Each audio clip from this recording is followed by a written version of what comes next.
ఆ విమానం పైకి ఎగరగానే సీతమ్మకి రాముడు ఒక్కొక్కటి చెప్పడం మొదలుపెట్టాడు. ఎందుకనంటే ఆవిడ్ని కూడా రావణాసురుడు అపహరించి తెచ్చాడు. కానీ అప్పుడు ఆవిడ స్వస్థతలో లేదు. హా రామ హా లక్ష్మణ అంటూ ఉండగా ఎత్తుకొచ్చాడు. ఇప్పుడు భర్తతో తిరిగి వెడుతోంది.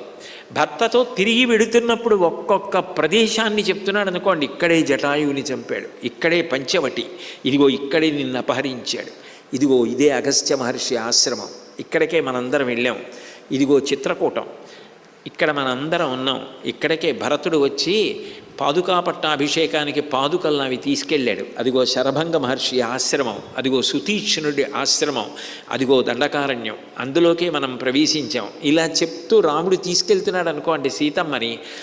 సీత అక్కడే నిన్ను అపహరించాడు రావణుడు అన్నప్పుడు ఒక్కసారి ఒళ్ళు ఆవిడికి జలధరిస్తుంది. ఇక్కడ రావణ వధ జరిగింది అన్న దగ్గర మొదలుపెట్టి